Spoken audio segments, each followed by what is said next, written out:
আসসালামু আলাইকুম। আমবাগান থেকে আমি আব্দুল সামাদ বলছিলাম। দেখেন, ছোট্ট একটা গাছ, তারপরও এত পরিমাণে আম ধরেছে যে একেবারে এই গাছটা নিজের ভার নিজেই নিতে পারছে না।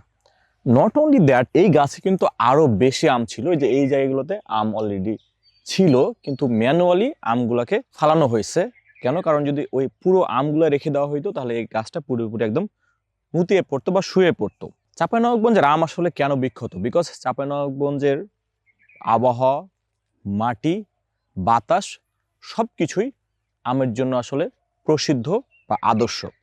এজন্য কিন্তু দেখেন, এত ছোট একটা গাছ, তারপরও কি পরিমাণ আম ধরেছে। এবং এই গাছের আমগুলো যত বেশি আস্তে আস্তে বড় হবে, এই গাছের জন্য কিন্তু তত বেশি কষ্ট হয়ে যাবে এর ভারটা বহন করার জন্য।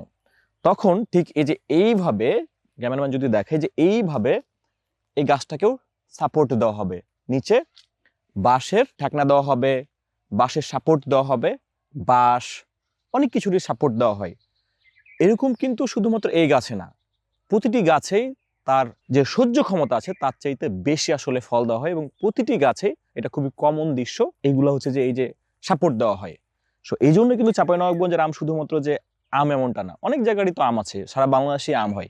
বাট চাঁপাইনবাবগঞ্জের মাটি এবং আবহাওয়া এবং বাতাস আসলে আমের জন্য বিখ্যাত। দ্যাটস ওয়াই কিন্তু এত পরিমাণে আম ধরে। এবং খুব বেশি যে পরিচর্যা নেওয়া হয় এমনটা কিন্তু না, এটা ন্যাচারালি ধরে। এটাই চাঁপাইনবাবগঞ্জের আমের বৈশিষ্ট্য, এবং এই জন্যই চাঁপাইনবাবগঞ্জের আম সবাই পছন্দ করে এবং আবেগ দিয়ে ভালোবাসে। আপনিও যদি এই চাঁপাইনবাবগঞ্জের বিশুদ্ধ আমটা আপনার ঘরে পেতে চান, তবে আমবাগানের সাথে থাকুন। কারণ আমবাগান বরাবরই আপনাদের সাথে প্রতিজ্ঞাবদ্ধ এই গাছের আমটা আপনার একদম ডোর বা দরজার সামনে পৌঁছে দেওয়ার জন্য। ধন্যবাদ। আল্লাহ হাফেজ।